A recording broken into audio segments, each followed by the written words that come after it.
Baik, Assalamualaikum warahmatullahi wabarakatuh. Perkenalkan, kami dari kelompok 10 akan menyajikan sebuah video tentang kajian lingkungan hidup strategis yang beranggotakan Royfatul Afifah, Selvita Ramilani, dan Samsi Nurati Safitri. Pengertian kajian lingkungan hidup strategis. Kajian lingkungan hidup strategis atau KLHS merupakan salah satu instrumen untuk memastikan bahwa prinsip pembangunan berkelanjutan telah menjadi dasar dan terintegrasi dalam pembangunan suatu wilayah, yang mampu memberikan rekomendasi pertimbangan lingkungan pada tingkatan pengambilan keputusan yang bersifat strategis, yaitu pada arah kebijakan, rencana, dan program pembangunan atau KRP. Undang-Undang Nomor 32 Tahun 2009 tentang Perlindungan dan Pengelolaan Lingkungan Hidup menyatakan bahwa kajian lingkungan hidup strategis yang selanjutnya disingkat KLHS adalah rangkaian analisis yang sistematis, menyeluruh, dan partisipatif untuk memastikan bahwa prinsip pembangunan berkelanjutan telah menjadi dasar dan terintegrasi dalam pembangunan suatu wilayah atau kebijakan, rencana, dan program. Sadler dan Farham tahun 1996 mendefinisikan KLHS sebagai proses sistematif untuk mengevaluasi konsekuensi lingkungan hidup dari suatu usulan kebijakan, rencana, dan atau program sebagai upaya untuk menjamin bahwa konsekuensi yang dimaksud telah dipertimbangkan dan dimasukkan sedini mungkin dalam proses pengambilan keputusan paralel dengan pertimbangan sosial dan ekonomi. Derival et al. Tahun 1992 mendefinisikan KLHS sebagai proses yang komprehensif, sistematif, dan formal untuk mengevaluasi efek lingkungan dari kebijakan, rencana, atau program berikut alternatifnya, termasuk penyusunan dokumen yang memuat temuan evaluasi tersebut dan menggunakan temuan tersebut untuk menghasilkan pengambilan keputusan yang memiliki akuntabilitas publik. Dua definisi KLHS di atas dapat dikatakan menggunakan kerangka fikir AMDAL, yaitu menelaah implikasi atau efek dari rancangan kebijakan, rencana, atau program terhadap lingkungan hidup. Pendekatan KLHS yang menyerupai AMDAL ini disebut juga sebagai EIA-based SIA atau KLHS yang berbasis pendekatan AMDAL. Selanjutnya ada dua jenis KLHS yang lazim diterapkan, yaitu yang pertama definisi yang menekankan pada pendekatan telaah dampak 6 lingkungan atau EIA driven. Pada definisi ini, KLHS berfungsi untuk menelaah efek atau dampak lingkungan dari suatu kebijakan, rencana, atau program pembangunan. Yang kedua, definisi pendekatan keberlanjutan atau sustainability driven. Sedangkan definisi kedua, KLHS menekankan pada keberlanjutan pembangunan dan pengelolaan sumber daya. Selanjutnya, materi yang kedua yaitu tujuan dan manfaat kajian lingkungan hidup strategis. Tujuan dan manfaat kajian lingkungan hidup strategis. Tujuan KLHS yang banyak dirujuk oleh berbagai pustaka umumnya seputar hal berikut. 1. Memberi kontribusi terhadap proses pengambilan keputusan agar keputusan yang diambil berorientasi pada keberlanjutan dan lingkungan hidup melalui identifikasi efek atau pengaruh lingkungan yang akan timbul, mempertimbangkan alternatif-alternatif yang ada termasuk opsi praktek-praktek pengelolaan lingkungan hidup yang baik, antisipasi dan pencegahan terhadap dampak lingkungan pada sumber persoalan, peringatan dini atas dampak kumulatif dan resiko global yang akan muncul, aplikasi prinsip-prinsip pembangunan berkelanjutan. Yang kedua, memperkuat dan memfasilitasi AMDAL melalui identifikasi sejak dini lingkup dan dampak potensial serta kebutuhan informasi, identifikasi isu-isu dan pandangan-pandangan strategis yang berkaitan dengan justifikasi proyek atau rencana usaha atau kegiatan, penghematan tenaga, dan waktu yang dicurahkan untuk kajian. Yang ketiga, mendorong pendekatan atau cara baru untuk pengambilan keputusan melalui integrasi pertimbangan lingkungan dan penerapan prinsip-prinsip berkelanjutan dalam proses pengambilan keputusan, dialog dan diskusi dengan para pihak yang berkepentingan, dan penyelenggaraan konsultasi publik, akuntabilitas dan transparansi dalam merancang, memformulasikan, dan memutuskan kebijakan, rencana, dan program. Adapun manfaat yang dapat dipetik dari KLHS adalah merupakan instrumen proaktif dan sarana pendukung pengambilan keputusan, mengidentifikasi dan mempertimbangkan peluang-peluang baru melalui pengkajian secara sistematis dan cermat atas opsi-opsi pembangunan yang tersedia, mempertimbangkan aspek lingkungan hidup serta secara lebih sistematis pada jenjang pengambilan keputusan yang lebih tinggi, mencegah kesalahan investasi dengan mengingatkan para pengambil keputusan akan adanya peluang pembangunan yang ada berkelanjutan sejak tahap awal proses pengambilan keputusan, tata pengaturan atau governance yang lebih baik berkat terbangunnya keterlibatan para pihak atau stakeholders dalam proses pengambilan keputusan melalui proses konsultasi dan partisipasi, melindungi aset-aset sumber daya alam dan lingkungan hidup guna menjamin berlangsungnya pembangunan berkelanjutan, dan yang terakhir memfasilitasi kerjasama lintas batas untuk mencegah konflik, berbagi pemanfaatan sumber daya alam, dan menangani masalah kumulatif dampak lingkungan. Selanjutnya, saya akan membahas mengenai jenis-jenis aplikasi kajian lingkungan hidup strategis. Apa saja yang termasuk jenis-jenis aplikasi KLHS itu? Yang pertama, KLHS sektor. Yang kedua, KLHS tata ruang. Yang ketiga, KLHS rencana pembangunan nasional. Yang keempat, KLHS rencana pembangunan daerah. Yang kelima, KLHS regional. Yang keenam, KLHS program pengembangan kota. Yang ketujuh, KLHS pengelolaan sumber daya alam. Yang kedelapan, KLHS untuk kebijakan, rencana, dan program pembangunan lainnya. 4. Kelembagaan atau pendekatan kajian lingkungan hidup strategis. Dalam 2 dekade tahun terakhir, KLHS telah menempuh 3 tahap evolusi, yakni pertama tahap formasi pada tahun 1970 sampai dengan 1988, yang kedua tahap formalisasi yaitu pada tahun 1989 sampai dengan tahun 2000, dan yang ketiga tahap pengembangan yaitu pada tahun 2001 sampai dengan sekarang. Setelah berevolusi hampir 4 dekade, kini dijumpai 4 kategori atau model kelembagaan KLHS. 4 kategori atau model kelembagaan KLHS ini muncul sebagai refleksi atas adanya perbedaan dalam menyikapi peraturan perundangan. Yang pertama, KLHS dengan kerangka dasar AMDAL.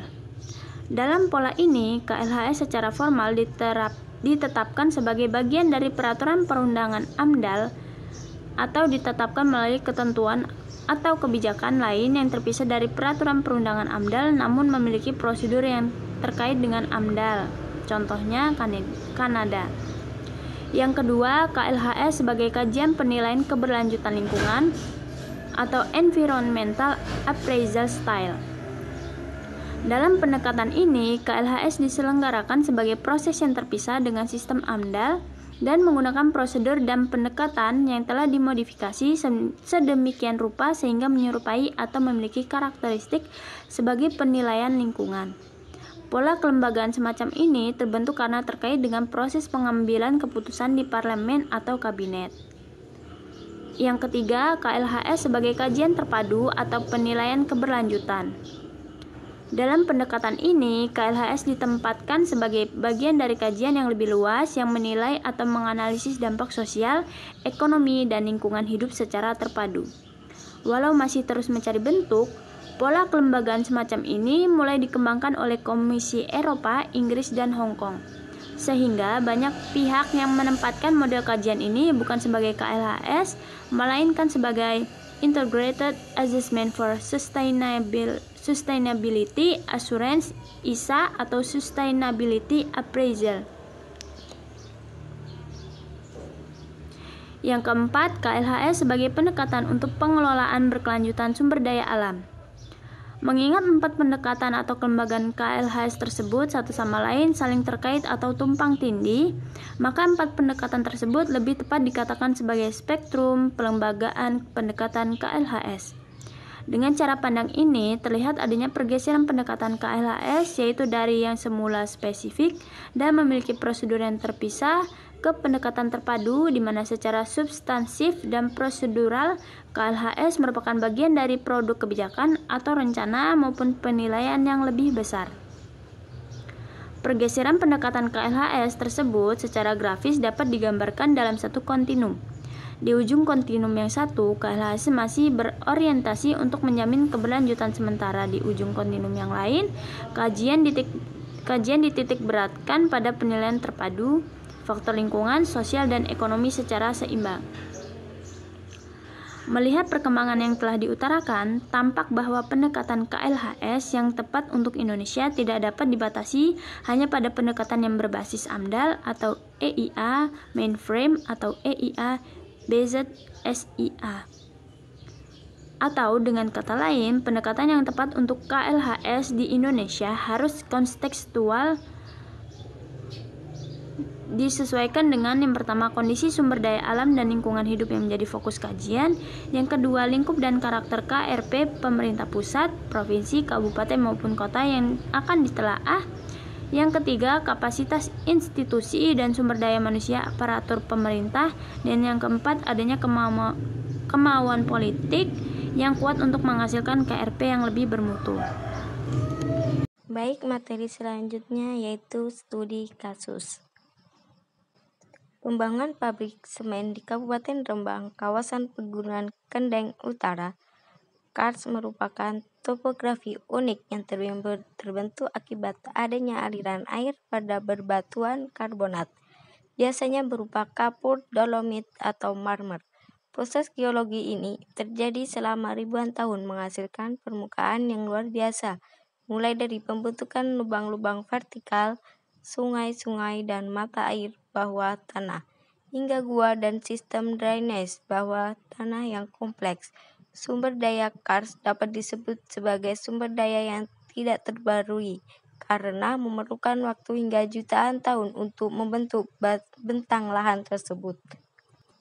Penetapan kawasan bentang lahan Kars sebagai kawasan lindung geologi patut diperhatikan dan diindahkan.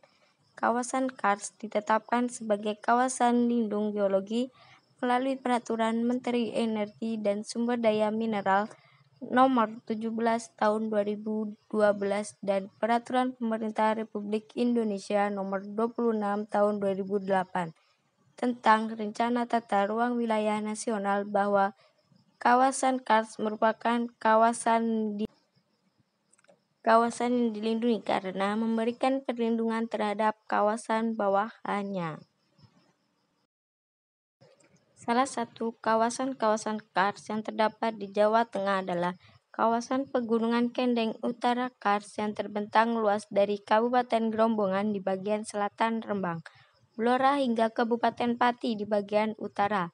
Bentang alam Kars Pegunungan Kendeng Utara meliputi hamparan-hamparan bukit-bukit kapus kerucut, ribuan mata air pada rekahan batuan dan sungai-sungai bawah tanah dalam gua serta kanditan fosil bersejarah. Kawasan ini merupakan kawasan imbuhan air. Kawasan ini merupakan kawasan imbuhan air atau cekungan air tanah terbesar di Kabupaten Rembang yang sering dikenal sebagai Pegunungan Watu Putih atau kawasan Kars Watu Putih merupakan kawasan cekungan air tanah Watu Putih yang tertuang dalam Keputusan Presiden Nomor 26 Tahun 2011 tentang penetapan cekungan air tanah dalam lampiran poin 124 dan sebagai kawasan lindung geologi dalam Perda Nomor 14 Tahun 2011 tentang RT/RW Kabupaten Rembang. PT Semen Indonesia akhirnya berhasil memperoleh lokasi tambang di Desa Tegaldowo, Kecamatan Gunem, Kabupaten Rembang. Area perbukitan kaya akan kapur ini dinilai cocok untuk area penyediaan bahan baku semen. Lokasi penambangan sekitar 5 km dari permukiman warga dan kontur jalan yang berkelok dan menanjak.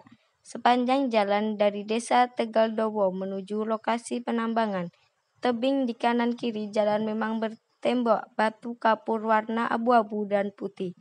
Keberadaan pabrik semen di Tegaldowo diperkirakan bakal memberi kesinambungan pertumbuhan produksi semen BUMN dan secara langsung menyerap sekitar 3.500 pekerja yang sebagian besar akan direkrut dari angkatan kerja sekitar pabrik serta tentu akan mendorong tumbuhnya sektor usaha lain sehingga jumlah tenaga kerja yang terserap bakal berlipat sehingga meningkatkan kesejahteraan warga. Pembangunan pabrik semen di Kabupaten Rembang dilihat dari prinsip pembangunan berkelanjutan, yaitu yang pertama, tinjauan berdasarkan peraturan yang ada. Jika ditinjau dari peraturan yang ada, lokasi penambangan semen ini seharusnya tidak berdiri, karena lokasi penambangan ini berdiri di kawasan Pegunungan Kendeng Utara, di mana kawasan ini merupakan kawasan kars yang berdasarkan Peraturan Menteri Energi dan Sumber Daya Mineral Nomor 17 Tahun 2012 dan Peraturan Pemerintah Republik Indonesia Nomor 26 Tahun 2008 tentang Rencana Tata Ruang Wilayah Nasional Kawasan Kars merupakan kawasan yang dilindungi. 2. Tinjauan berdasarkan prinsip pembangunan berkelanjutan. Pembangunan pabrik semen ini terletak di area perbukitan kaya akan kapur dan sebagai area penyediaan bahan baku semen di mana di bawah permukaan kapur terdapat potensi sumber mata air yang melimpah dan goa-goa yang terdapat stalaktit yang digunakan untuk perigasian pertanian yang ada di sekitar daerah tersebut. Artinya, pembangunan pabrik semen ini akan berdampak pada kerusakan lingkungan, pertumbuhan perekonomian pada sektor pertanian, tidak hanya dari sektor pertanian dan kerusakan alam, namun juga dari kearifan lokal akan terancam hilang. Oke, baik, cukup sekian presentasi dari kelompok kami. Apabila ada kesalahan dan kekurangan kami mohon sebesar-besarnya.